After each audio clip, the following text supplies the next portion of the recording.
Buenas tardes a todos. Bienvenidos a otro webinar organizado por EPIX, una comunidad de ciencia y tecnología, donde buscamos fomentar que la gente se interese por este gigantesco mundo de ciencia, tecnología, ingeniería y todo lo relacionado a lo que es digamos, campo de la investigación y demás. Así que bueno, gracias a ustedes por ser parte de esta comunidad. Bienvenidos nuevamente. Hoy en el webinar de esta tarde vamos a hablar de la secuenciación del coronavirus con fines de vigilancia epidemiológica en Bolivia. Vamos a conocer acerca de lo que es la secuenciación, la diferencia entre cepa y variante, mutación, cómo está evolucionando el tema del coronavirus, qué es la famosa cepa brasilera de la que se habla, en este momento de tanta información o bueno, desinformación, porque ahora hay muchas suposiciones, rumores, noticias, pero bueno, ahora vamos a tratar desde una perspectiva científica, con mucho más respaldo, tratar de entender lo que está pasando. Y para ello hemos invitado a Anet Vázquez. Ella es magíster en ciencias biológicas y biomédicas con mención en microbiología, docente e investigadora del Instituto CELADIS de la Facultad de Bioquímica en la UMSA. Es jefe de laboratorio de microbiología molecular de CELADIS, especialista en sistemas de gestión de calidad y miembro del Comité Latinoamericano de Bioética. Ella nos va a compartir un poco acerca de sus investigaciones, de toda la información que ha podido recopilar para hoy. Y bueno, por favor, ustedes siéntanse libres de ir haciendo llegar sus preguntas por el chat. Las vamos a ir abriendo esporádicamente para recibirlas y al final de la presentación las vamos a responder. Anet, muchísimas gracias por estar aquí, muchas gracias por compartir un poco de tu tiempo y bueno, de todo el conocimiento que has podido recabar con esta investigación. Así que bueno, sin más que agregar, te cedo la palabra y nuevamente muchas gracias por compartir con nosotros. Muchas gracias, Jaime, y bueno, bienvenidos a todos los participantes. Bueno, para mí un gusto realmente estar, especialmente en esta época, pudiendo dar algo del conocimiento que he podido obtener este tiempo, ¿no? Porque la verdad es que yo quisiera que esta charla, además de una charla, o sea, que se tome no como una exposición, sino como una charla entre amigos, entre alguien que tiene un poco que compartir debido a que está llevando a cabo un proyecto en la Universidad Mayor de San Andrés y bueno, pues en esta exposición yo quisiera hacer un poquito más informativa, ¿no? Porque se ha llenado todo de especulaciones y bueno, es natural, es normal, cualquier evento fuera de lo normal que ocurre, ahora que tenemos las redes sociales y tantos medios de comunicación, muchas veces se tergiversa la información. Entonces es para mí realmente muy grato poderles comentar qué es lo que está pasando y como les digo, darles un poquito del conocimiento que he podido, lo poco también que he podido en este tiempo, ¿no? Porque se ha generado mucho, pero realmente ya no alcanzaría el tiempo para poder leer tanto, ¿no? Sin embargo, les comento que este es un proyecto tenemos en la Universidad Mayor de San Andrés, que está llevado a cabo por dos docentes, mi persona y el doctor Oscar Rollano Peñalosa, que es un biólogo molecular que tiene un doctorado en bioinformática. El proyecto se llama Secuenciación del genoma completo del coronavirus SARS-CoV-2 con fines de estudios epidemiológicos moleculares en Bolivia, como ya lo decía Jaime. Pero vamos a ver algunos otros aspectos, ¿no es cierto? ¿Qué es importante? Es importante conocer que, bueno, ya sabemos, ¿no es cierto? Bueno, el código genético, o sea, el material genético por el que está constituido el virus es RNA. Ya el tema de la vigilancia genómica del genoma ha venido desde hace muchos años, ¿no? Cuando se ha podido secuenciar el genoma humano completo y han visto que de 23.000 a 30.000 genes, ¿no? Que se expresan y que tienen mucho que ver con todo lo que es el ser humano. Y en el caso del SARS-CoV-2, cuando se ha hecho la secuenciación completa se han visto 29 genes, que también son de mucha importancia, pero dentro de estos 29 genes que se ha visto que hay uno que es sumamente importante, ¿no? Y que es el gen que codifica la proteína S, o que está relacionado con la espiga, o la espícula. Muchos le llaman espiga, otros espícula. ¿Por qué es tan importante este? Porque esta es la que hace la que causa, digamos, el ingreso a la célula de los humanos. O sea, está relacionado, este lugar es el que está relacionado con la infección en humanos. Ahora, ¿qué tenemos que ver? Que es muy importante, ¿no es cierto? Muy importante es saber que el virus, o sea, todos los organismos mutan. Mutan los humanos, mutan las bacterias, mutan los virus, especialmente los virus, ¿no es cierto? ¿Y qué es lo que eso genera? Lo que generan las mutaciones es pues una diversidad, ¿no es cierto? Aquí podemos ver, por ejemplo, yo les comento aquí que existe, aquí pueden ver esta, digamos que es un RNA desenrollado con la información genética del virus, y aquí podemos ver, ¿no es cierto?, que hay varios fragmentos. Aquí estos, por ejemplo, están relacionados con la replicación del virus. Aquí hay otros que están relacionados también con otras estructuras que tiene el virus, y este es el más importante, ¿no? Este es el que les comentaba hace un rato, que es el fragmento S o el gen S, que va a dar lugar, va a codificar la proteína S o espiga. Entonces, ¿qué es lo que se ha visto? O sea, importante es conocer que obviamente el virus ha venido mutando y mutando y mutando, pero ¿qué es lo que ahora se tiene que ver? O sea, que es muy importante, digamos, ver. Estas otras no son, si bien, digamos, pueden tener alguna importancia, lo más importante, o donde la ciencia pone realmente los ojos, como les decía, es a la mutaciones en esta región, en los genes S. ¿Y qué es lo que se ha visto? Se ha visto que últimamente han habido muchas mutaciones, ¿no es cierto? Por ejemplo, vamos a ver que esta variante que está circulando ahora del Brasil ya tiene 17 mutaciones, y luego vamos a hablar de esto. Pero ¿qué pasa aquí? Si vemos esta barrita, vemos las mutaciones que ocurren, y cada vez, cuanto más alta la barrita, mayor cantidad de mutaciones acumulado, y podemos ver aquí en ese, por ejemplo, que se han acumulado bastantes mutaciones a nivel de estos genes, y esto es preocupante. ¿Por qué les decía? Porque precisamente allí está el lugar donde, mediante la espiga, es que va a entrar el virus a la célula humana. Ahora, algo sumamente importante que necesito que, o sea, es un concepto que necesito que se entienda, porque se está hablando mucho de cepas, ¿no es cierto? Se está hablando mucho de cepas. Entonces, ¿qué es lo que está ocurriendo? No es una palabra correcta, ya, el utilizar cepa. Lo que sí tenemos son variantes, pero para eso un poquito vamos a aclarar, ¿no es cierto? Por ejemplo, ¿qué son las mutaciones, las variantes y las cepas? Las mutaciones, como decía aquí, son cambios que tienen los virus a nivel genético. Como les decía, los seres vivos en realidad mutan. Entonces, el virus en este caso tiene cambios genéticos. Esas son las mutaciones. Ya el mundo de las mutaciones pues, es muy grande, un montón de mutaciones, ¿no es cierto?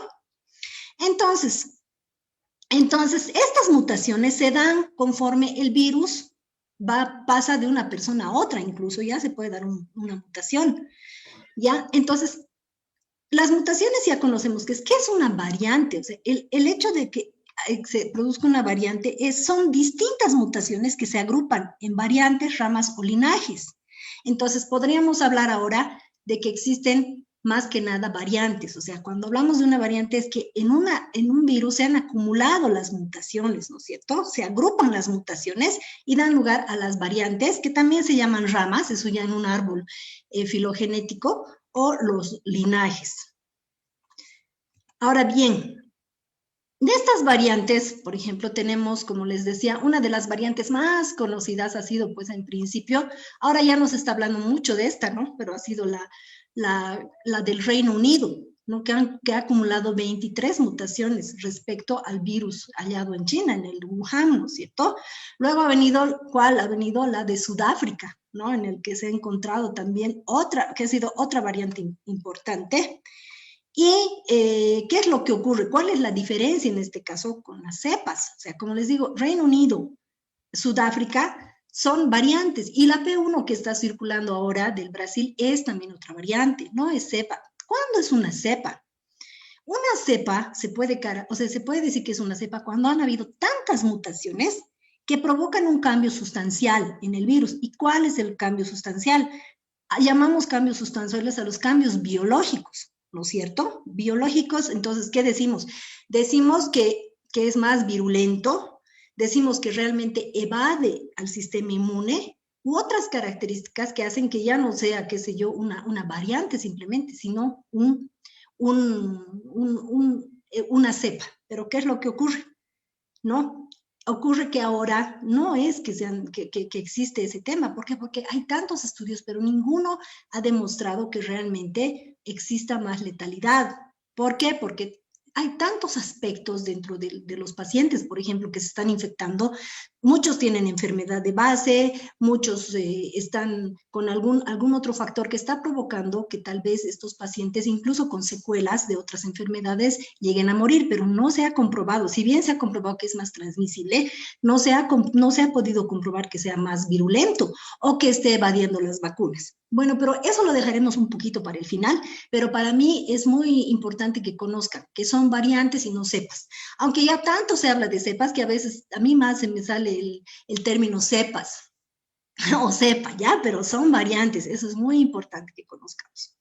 Como les decía, el virus está mutando, ¿no es cierto? Ya se conoce mucho más de 300 mutaciones. Este dato creo que es del mes pasado. Más de 300 mutaciones en 40.000 genomas que ya han enviado. Pero imagínense, creo que al día están mandando tantos genomas realmente que ya deben ser muchos más. Y son muchas mutaciones que se están describiendo. Aquí tenemos un mapita que ya es conocido, ¿no? Que está en NextStrain y demás, donde vemos, ¿no? Estos puntos, estas tortas, ¿no? Que nos dicen que en cada país nos revela cuáles son, ¿no? Las variantes que están circulando en todo el mundo. Entonces, ¿cómo lo encontramos? ¿No es cierto? Bueno, esta es tomado de, como les digo, de NextStrain. Pero algo muy importante es que muchas personas no saben cómo se generan estos datos, ¿no? Para eso tenemos plataformas o bases de datos. Y los miles de genomas secuenciados están siendo depositados en estas bases internacionales, que son de acceso abierto. La importantísima es la base GSITE, ¿no es cierto? Que viene de un acrónimo en inglés, pero que traducido significa Iniciativa Global para Compartir Datos sobre Influenza. En realidad esta base de datos fue creada en el 2008 para compartir precisamente datos sobre el virus de la gripe. ¿Y para qué? Para precisamente hacer las vacunas, ¿no? Porque no se olviden que las vacunas de la gripe se las renueva cada año. Entonces, importantísimo compartir datos de todo el mundo para que pueda incluir variantes de todo el mundo. Entonces, esa fue la idea. Pero como no había tiempo y demás para crear otra base, se utiliza ahora la GSITE para poder subir precisamente las secuencias que nosotros generamos mediante bioinformática, se las sube y allí es donde se produce una selección. Se produce la selección de los datos para luego NextStrain recoge los miles de genomas del virus que se van subiendo a GSITE y los analiza en tiempo real y luego los publica, ¿no? Eso es muy importante. Entonces, GSITE está con esto y NextStrain, ahí podemos ver toda la información. Ahora, digamos que tal vez muchos de ustedes conocen qué es la secuenciación, pero para los que no, digamos, no conocen mucho, quizá tenemos un público también abierto que no conoce. Es, importante saber primero que la secuenciación, o sea, que cómo es que develamos el genoma mediante una técnica que es la secuenciación. ¿Y qué es la secuenciación? Así, utilizando un concepto de libro, podemos decir que secuenciar es determinar el orden de los 4 componentes básicos químicos llamadas bases, ¿no es cierto? Que simbolizadas por A, G, U, C, que son la adenina, timina, citosina, guanina, y que forman la molécula de ARN, que es el material genético del cual está formado el SARS-CoV-2, ¿no es cierto? Una vez que, o sea, necesitamos hacer, dentro de lo que son las secuencias, necesitamos hacer un análisis de estas secuencias. Entonces, ¿qué es lo que hacemos en el análisis? Cuando analizamos las secuencias que podemos encontrar, comparamos los genomas y vemos si tienen cambios genéticos, ¿ya? Entonces, para ello nosotros marcamos de manera que podamos leer y vendrían a representar una especie de código de barras en cada genoma, y de esa manera es que vamos nosotros identificando cada una de las secuencias que vamos generando, ¿ya? Entonces, una vez que generamos información, analizamos, con esta información vamos a irnos a la filogenómica, ¿no? Donde vamos a elaborar también, todo es con bioinformática, los árboles de parentesco o los árboles finogenéticos, ¿no? Que lo que hacen es mostrarnos las relaciones entre los diferentes genomas del virus que vamos encontrando. Entonces, conociendo los tiempos, los lugares en que las mutaciones fueron detectadas, ¿qué es lo que hace? NextStrain, que es esta plataforma que les decía, elabora con todos los datos, una vez, ellos también los analizan, ¿no? O sea, no es que mandamos y todo sale, no. Ellos hacen una selección, analizan los datos nuevamente y se elaboran los mapas que reconstruyen las migraciones del virus de un lugar a otro, ¿ya? Entonces, como les decía, la comparación de los genomas nos permite no solo identificar desde dónde vino el virus, sino cuándo vino, ¿ya? Entonces, esto es posible porque las mutaciones se van acumulando en el genoma, como les decía, a un ritmo determinado y ocurren también en una determinada unidad de tiempo, y a ello que se le llama el reloj molecular. Y aquí, como les decía, una vez de que se analiza y demás, o sea, la base de datos mundial analiza, y aquí vamos a ver que podemos ver que estos diferentes colores pertenecen a diferentes variantes, y lo que vamos a poder hacer es rastrear el virus. Ahora bien, eso es un poquito de generalidades que les doy, y ahora quiero entrar un poco a lo que ya es la secuenciación, un poquito informarles así muy elabora con todos los datos, una vez que técnicas utilizamos. Ahora nosotros en este proyecto, bueno, creo que todos los proyectos en realidad, todo lo que tiene que ver con secuenciación del virus, está utilizando pues la NGS o secuenciación de próxima generación o secuenciación de nueva generación, como quieran llamarlo, y que ha venido, pues, o sea, no, la secuenciación no es algo nuevo, ¿no es cierto? La secuenciación, de hecho, es algo que ha venido desde hace muchos años, y ha empezado con la secuenciación Sanger, ¿no? Aquí les tengo una tablita donde vemos que la primera era la secuenciación Sanger, que incluso se utilizaba, les comento, radioisótopos para poder secuenciar, eran unas secuenciaciones manuales y bastante, muy poco bioseguras, digamos, porque como les digo, se utilizaban radioisótopos y era súper peligroso trabajar. Pero después viene ya la era 454, donde ya se utiliza, o sea, la misma, digamos, la misma tecnología Sanger ya se la lleva a un equipo automatizado, donde ya no se utiliza radioisótopos, ¿no es cierto? Sino ya se empiezan a utilizar los famosos fluoróforos o fluorocromos, que reduce un montón el riesgo, ¿no? Tanto para el medio ambiente como para el operador que está trabajando. Y luego empiezan a aparecer muchos más, les cuento, viene Ion Torret, Pacific Biosciences, vienen varios equipos, y luego llega la era Illumina, ¿no? La era Illumina, que ahora se están utilizando estos equipos, y que lo que hace es, pues, reducir los tiempos, por eso aquí, ¿no? En mi cuadrito les muestro, ¿no? Esto es así, o sea, con este tipo de tecnología de secuenciación, los costos y el tiempo eran por aquí, y con la secuenciación Illumina, que sea la nueva generación, bajan un montón tanto los tiempos de secuenciación como la cantidad o sea, el dinero que se debe invertir, ¿no? Les estoy hablando de que de 20 millones de lecturas de ADN, sí, cada 125 pares de bases cuesta como $300, cosa que jamás se hubiera podido hacer antes.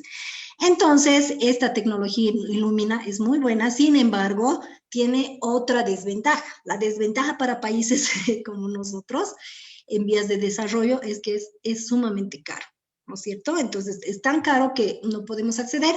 Sin embargo, hay otro tipo de, una alternativa, ¿no? Porque les comento que un equipo Illumina más o menos estará, pues, uno de los últimos estará por los $300,000, y uno pequeño MySeq que estará por $100,000, ¿no? Pero es imposible prácticamente comprarlo. Pero lo que nosotros hemos hecho para este proyecto es utilizar una tecnología también que es de tercera generación, y que es la tecnología de nanoporos. Oxford Nanopore es la que lanzó este equipo, así pequeñito, que nos permite también hacer secuenciaciones muchísimo más baratas, obviamente que la Sanger, en mucho menos tiempo, y que el costo es mucho más bajo. El problema son los reactivos y las celdas que tenemos que usar. Les comento que el equipo más o menos está por sus $15,000 y cada celda, que es para 12 muestras, está por $12,000. Entonces, por ahí es que tenemos un poco la desventaja, pero sí podemos acceder con esta tecnología, sí podemos acceder a una secuenciación de nueva generación, que igual es muchísimo más barato que utilizar un Sanger, ¿no? Entonces aquí les tengo una tablita, así solamente informativa de cómo, ¿no? Con Sanger, por ejemplo, cuánto es la calidad, ilumina la calidad, y esta tecnología nanoporos la calidad, cuánto es la corrida, hasta cuántos pares de bases corremos y demás, ¿no? Esa es una tablita muy, como les digo, informativa que, que nos da una idea de cómo podemos abaratar costos. Ahora les hablo de lo que se hace. En la secuenciación tenemos 8 pasos que son cruciales, ¿no? O sea, tenemos una primera parte, que es el paso de laboratorio, y otra última parte, o la segunda parte, que ya donde no necesitamos un laboratorio, necesitamos nuestro escritorio con una computadora y nuestra silla, porque ya todo el resto es análisis bioinformático. Entonces, lo primero que se hace es la selección de las muestras. Importantísimo este tema de la selección de las muestras. ¿Por qué? Porque necesitamos nosotros trabajar con muestras que tengan CTs, o sea, una vez de que hacemos el diagnóstico por PCR en tiempo real, necesitamos muestras cuyo CT sea de 18 a 35 como máximo, pero mejor si es 30, es decir, en palabras así más fáciles, más simples, necesitamos muestras con una carga viral muy alta.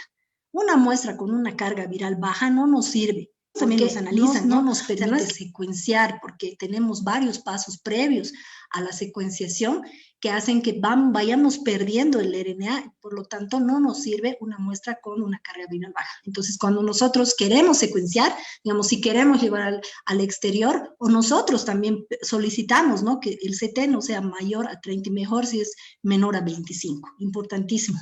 Una vez que tenemos la muestra y hemos hecho ya el diagnóstico, lo que hacemos es una reverso transcripción. ¿Por qué? Porque no vamos a poder secuenciar RNA, ¿no? Lo que tenemos que secuenciar es DNA. Para ello lo que hacemos es reverso transcribir la RNA en cDNA, y con este cDNA es que trabajamos, ¿ya?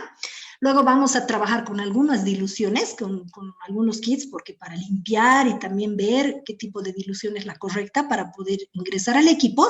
Y vamos a hacer algo importantísimo, que es el armado de las librerías.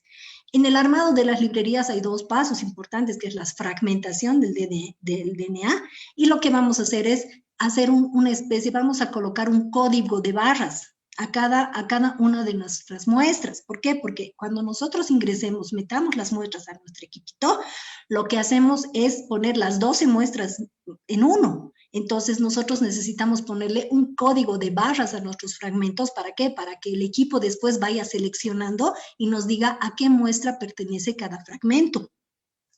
Hacemos luego de esto una cuantificación de nuestra librería, una purificación última, volvemos a cuantificar, necesitamos más o menos una cantidad mayor a 1 nanogramo por ml, y luego ya procedemos a nuestra secuenciación mediante nuestro equipo Minayo. Hasta aquí más o menos podemos ver que la idea es trabajar en laboratorio, ¿no? Y acá ya empieza toda la fase bioinformática, que es sumamente importante, ¿ya?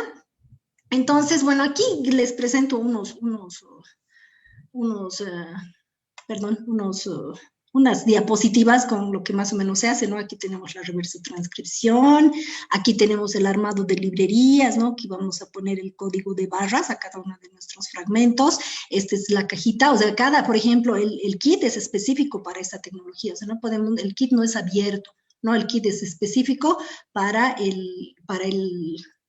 el equipo que se llama Minayon. Este es un kit donde este nos permite armar las librerías.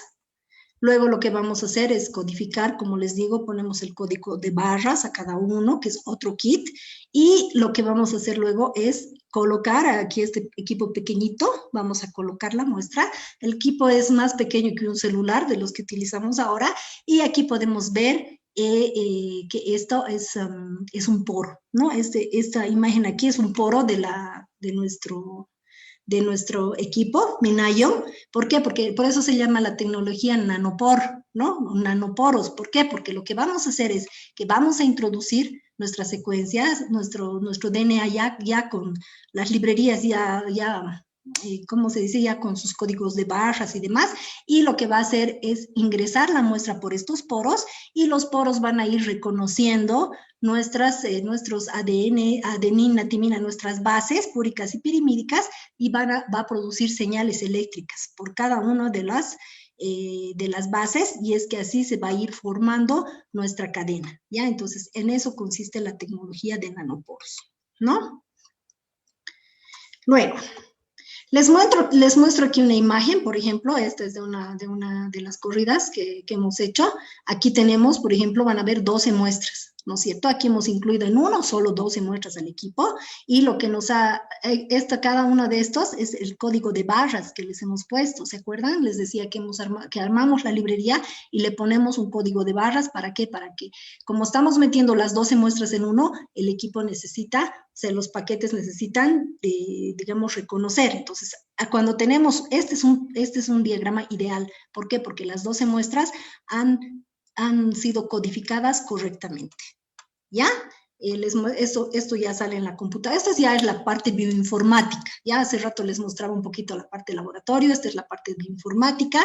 Luego tenemos aquí, por ejemplo, tenemos que nos va a salir también este tipo de diagrama, donde, por ejemplo, aquí podemos ver que cuántas leídas, o sea, esto nos da, esa curva nos dice cuántas leídas han habido, cuántas han pasado, este verde dice cuántas han pasado las lecturas, cuántos han leído, o sea, ha habido falla en la lectura, ¿no es cierto? Y este plomo, que bueno, en este caso no hay, es cuántos no han podido leer, ¿no es cierto?, directamente.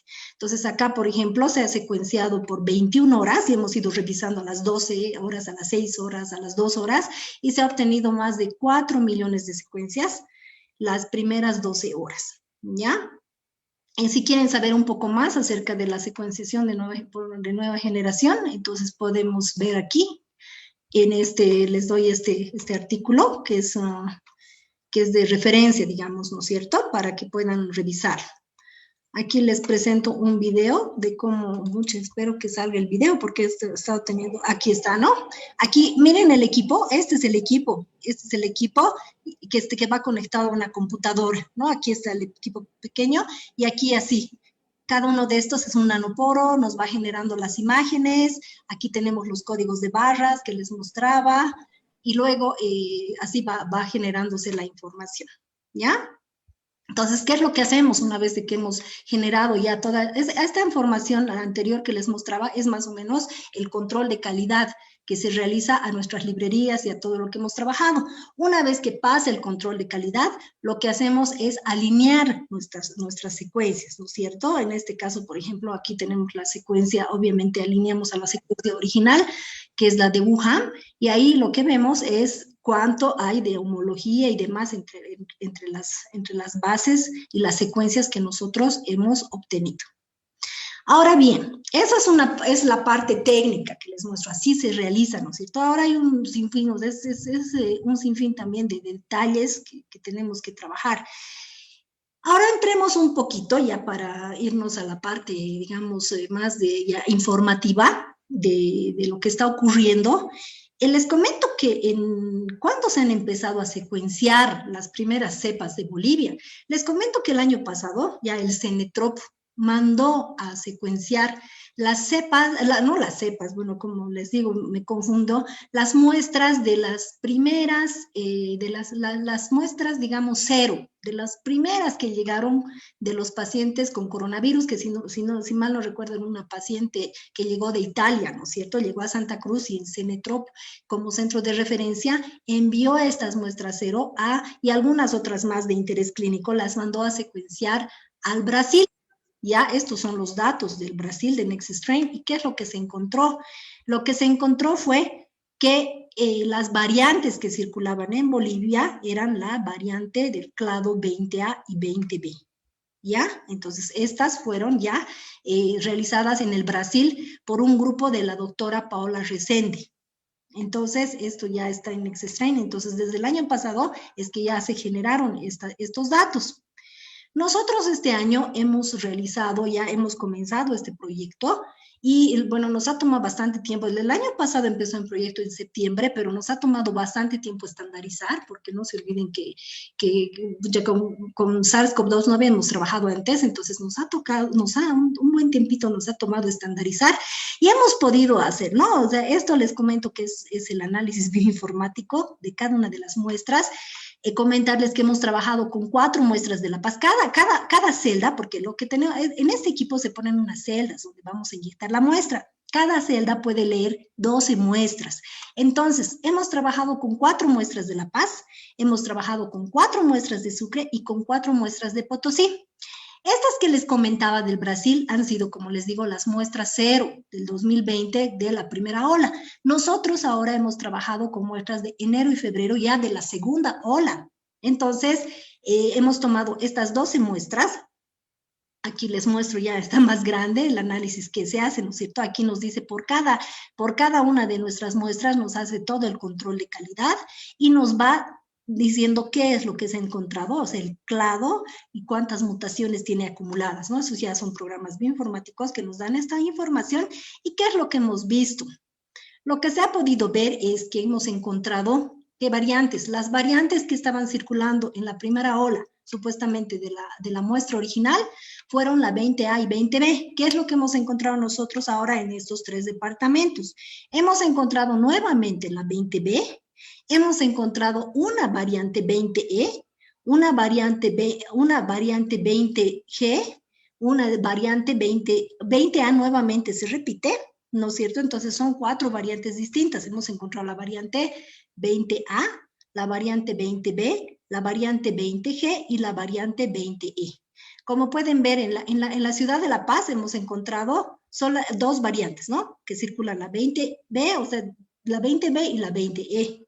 En Sucre hay mayor, digamos, variabilidad genética. Hemos encontrado en las muestras diferentes, ¿no? Hemos encontrado la 20B, la 20G y la 20A. Y en Potosí lo que hemos encontrado ha sido una sola variante, o sea, y este es ya más homogéneo, no vemos mucha variación genética y podemos ver que todas las muestras, o sea, las 4 que hemos realizado han sido pertenecientes a la 20B. Eso es lo que hemos encontrado en relación a la primera ola. Ahora, importante, bueno, les muestro que luego obviamente de hacer todo este análisis en la computadora, también hacemos un análisis filogenómico y lo que vemos es la distribución, ¿no es cierto? Aquí podemos ver ya la distribución de las mutaciones que hemos encontrado en los diferentes clados, ya en estos árboles filogenéticos. Ahora, ¿qué es lo que podemos ver aquí? Muy importante. Las variantes que hemos encontrado, que están entre la 20A, 20B, 20G y 20E que les decía, ¿qué es lo que podemos ver? Estas, si hacemos una distribución, si vemos una distribución de este árbol filogenético de SARS-CoV-2, lo que podemos ver es que se ha producido, aquí estamos por aquí, si se dan cuenta, ¿ven? Miren, aquí están las 20A, 20B, 20C, estamos por aquí. ¿Dónde están las otras? Si vemos la distribución de parentesco, digamos, vemos que la variante de Reino Unido está por acá, la variante de Manaus la tenemos por acá y la variante de Sudáfrica está por acá, ¿no? Pero imagínense, hay una gran diferencia, hay una buena diferencia entre ambos, ¿no es cierto? Entonces, es muy importante esto. Ver que hay una diferencia entre estos, están alejados, o sea, no estamos cercanos, incluso con la de Manaus. Y ¿qué vemos aquí? Aquí vemos muestras de todo el mundo. Estos datos son en 3.978 genomas, que ha sido publicado de diciembre de 2019 a febrero de 2021. ¿Qué vemos en el contexto de Sudamérica? Vemos que en las muestras desde noviembre de 2020 hasta febrero del 2021, la variable predominante es la 20B, o sea, en Sudamérica, ¿cierto? Entonces, las variantes, ¿a qué conclusiones hemos podido llegar en el estudio? que se han secuenciado por primera vez los genomas del coronavirus SARS-CoV-2 en Bolivia. La primera vez que se las hicieron en el Brasil. Estas son las primeras secuenciadas en Bolivia. O sea, es importante este dato es importante. ¿Por qué? Porque existe en muchas entrevistas, por ejemplo, en la tele, ¿no? Quizá de médicos o gente también relacionada a salud que dicen que en Bolivia no existe ni los recursos humanos ni los recursos tecnológicos para hacer secuenciación. Sin embargo, ahora les comento que sí existe. ¿No es cierto? Nosotros lo hemos hecho, lo vamos a continuar haciendo, si bien no podemos hacer una secuenciación masiva, porque nuestra tecnología no nos permite hacer eso, pero nosotros vamos a continuar trabajando haciendo la vigilancia genómica de aquellas variantes que aparezcan en Bolivia que sean de interés clínico especialmente, ¿no? Entonces, esto es muy importante, se ha hecho ya en Bolivia, se lo está haciendo.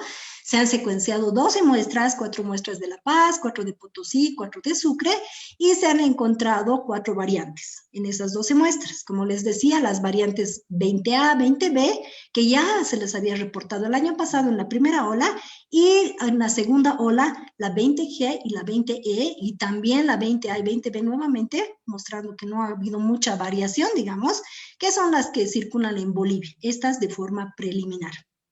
Ahora, entre otras conclusiones, importantísimo, no se observó ninguna de las variantes del Reino Unido, de Inglaterra, ni de Sudáfrica, ni la de Brasil para entonces. O sea, hasta febrero no se había encontrado ninguna de la P1, por ejemplo, que ahora está tan de moda, no se la había encontrado. Sin embargo, estos resultados no descarta que no estén presentes en el país. Podrían estar presentes en el país, ¿no? Solo que no en el tamaño muestral, que es pequeño, que lo hemos hecho, no descarta que haya. Ahora, ¿cuáles son las expectativas del proyecto? Lo que queremos es continuar identificando las variantes circulantes en el país. Queremos determinar el origen de las variantes que están ingresando al país, ¿no? Como esta P1 que dicen que ha ingresado por el Brasil, por ejemplo. Y si hubieran otras variantes en un futuro, quisiéramos saber por dónde están ingresando al país para poder, digamos, informar al gobierno acerca de las medidas que tienen que tomar en cuanto a migración.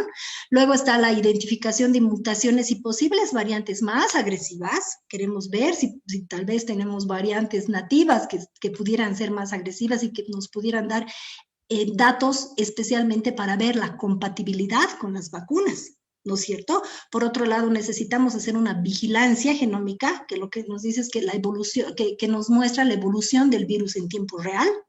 Luego, verificar el ingreso de nuevas variantes, por ejemplo, ahora se ha dado lo de la P1, y también nuevas mutaciones locales emergentes. Entonces, esas son las expectativas que tiene el proyecto, y eso es cuanto tengo por informarles. Espero que haya, bueno, les he dado un panorama muy general, y bueno, ahora espero las preguntas y podemos, bueno, discutir o también conversar acerca de algunas dudas que tengan.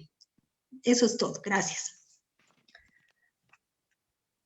Muchísimas gracias, Annette, por la exposición. Realmente, una vez más, una sobredosis de información la que hemos recibido, bastante completo, muy, muy amplia. Muchas gracias, muchísimas gracias. Gracias a usted.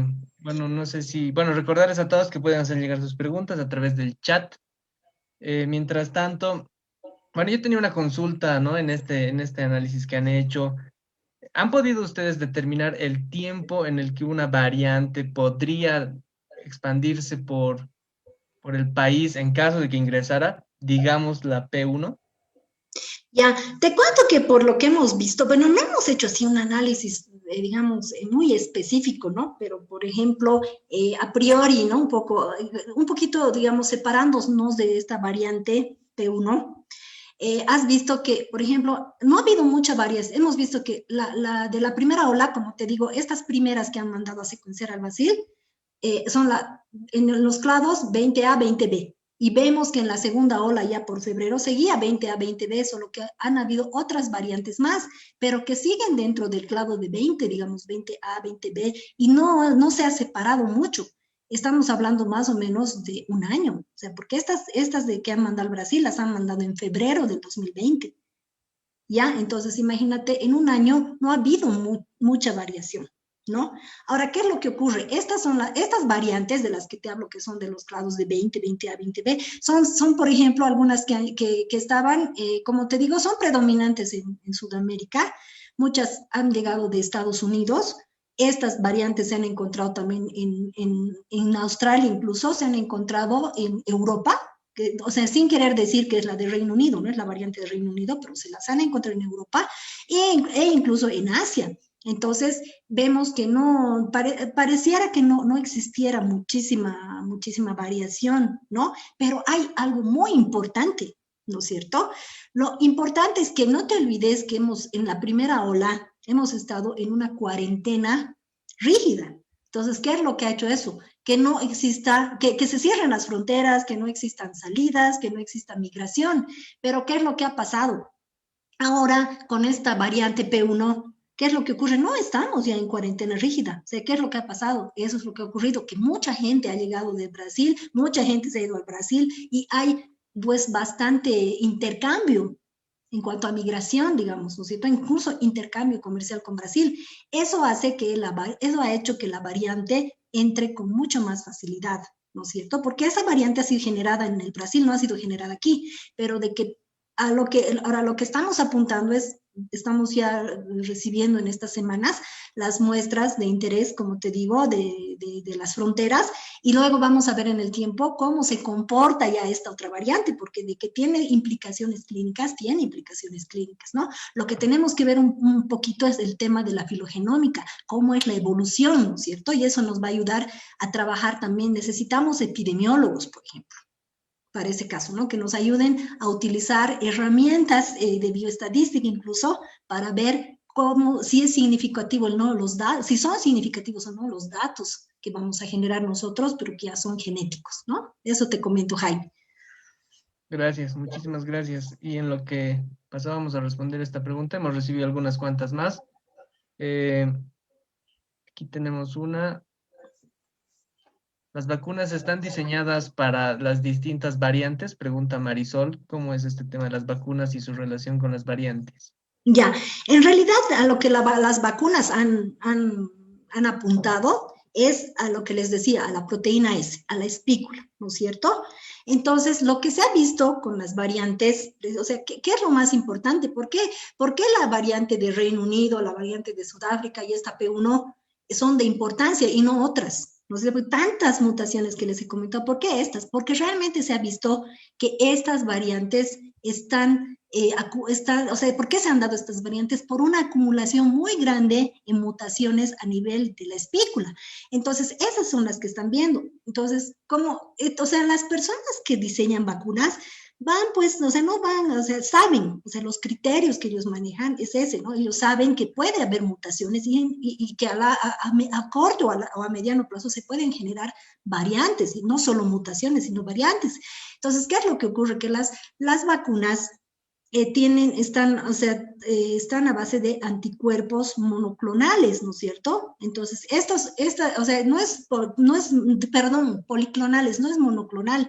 Entonces, ¿qué es lo que ocurre? Las vacunas van a ir a proteger, digamos, toda la parte, van a ir a atacar toda la parte de la espícula, no solo a una partecita. Entonces, si bien, por ejemplo, ahora se ha demostrado que estas tres variantes tienen mutaciones muy importantes a nivel de la zona donde se unen o los motivos donde se unen el receptor de la célula humana, el RBD, y la parte específica del virus. Entonces, ¿qué es lo que ocurre? O sea, en ese caso puede que disminuya la eficiencia, pero no te olvides que el virus tiene otras partes a las cuales la vacuna también va a atacar. Entonces, en ese caso, quizás podría haber, te digo quizás porque realmente todo está en experimentación, quizás podría disminuir la eficiencia, pero no es totalmente, o sea, no anula totalmente la vacuna. Entonces, es muy importante que comprendamos eso, porque se ha especulado bastante. Hay gente que ya no quiere ni hacerse vacunar, ¿no? Dicen, no me voy a hacer vacunar porque ya no sirve. No es que no sirve, podría en algún momento disminuir un poco la eficacia, pero de que va a tener, o sea, te podría dar la enfermedad, pero quizás no te podría llevar a terapia, te podría dar con mucho menos, digamos, letalidad, ¿no? Porque eso es lo importante, que si llegas a desarrollar la enfermedad, esto pues no vaya hasta la muerte, ¿no? Eso es lo importante. Entonces, tenemos que vacunarnos. Sí, mucha razón. De lo que también tú mencionas, podríamos rescatar que las vacunas sí son efectivas para la variante que está aparentemente que prevalece aquí en Bolivia. O sea, de hecho, vacunarse sí es una buena, es una gran medida para, como mencionas, atacar esta variante que aparentemente es la predominante y reducir síntomas de próximas, ¿no? Pero bueno, habiéndonos Excelente aporte, centrado. Jaime. Excelente aporte, yo te digo esto. ¿Por qué? Porque, a ver, ¿qué me dices de cómo han caído los casos en Estados Unidos? Y ellos se están vacunando, hay una vacunación masiva, ¿no es cierto? Y Así es. yo creo que sí hay variantes, bueno, no te olvides que Estados Unidos es un lugar pues muy cosmopolita, no te olvides que hay gran afluencia de migrantes de todos los países. Son miles de brasileros que van y ahora que se han levantado todas las medidas prácticamente en Estados Unidos, han ido brasileros. ¿Tú crees que no han llevado? Han debido llevar esta P1. Sin embargo, ¿qué es lo que está haciendo que estén cayendo realmente los datos, ¿no? De mortalidad de todo? Es el hecho de que se han vacunado masivamente.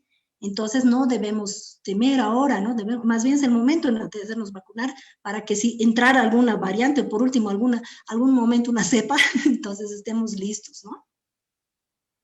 Cierto. Muchísimas gracias por ese complemento. ¿Y qué hay? Aquí preguntan sobre el tema de una tercera ola más peligrosa tal vez para niños y jóvenes.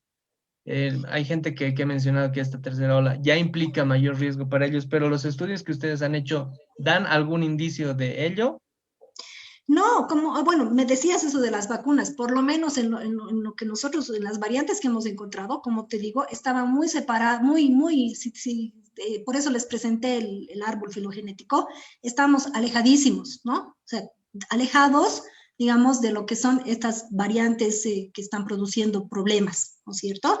Están alejados. Por lo menos las variantes que circulan en La Paz, Potosí, Sucre y Santa Cruz también, no hay ningún problema. O sea, todas están aptas o sea, todas estarían, digamos, siendo atacadas por la vacuna.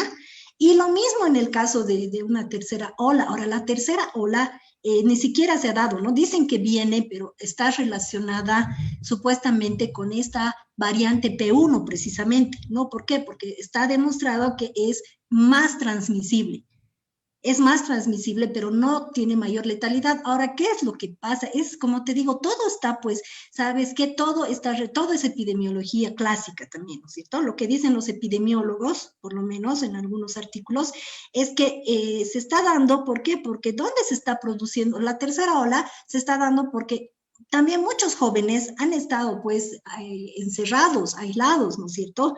Pero ya ahora incluso en muchos lugares ya las clases son semipresenciales. Entonces, ¿qué está pasando? Hay aglomeración de personas, ¿no? Hay reportes de que, por ejemplo, en Brasil, si vos ves en las redes, ¿no? En la tele, qué sé yo, ves cómo la gente va a la playa y están en discotecas. Lo mismo ha ocurrido en Beni y en Pando. Hay reportes, ¿no? Me han comentado de que los jóvenes especialmente se han aglomerado, han hecho fiestas y demás, y es ahí donde han empezado a contagiarse de la gente que ya ha llegado del Brasil o los que han ido y han traído, ¿no? Entonces, tal vez ese es el problema. Hay que ver si realmente existen, ¿no? No te puedo dar, digamos, yo ahora evidencia.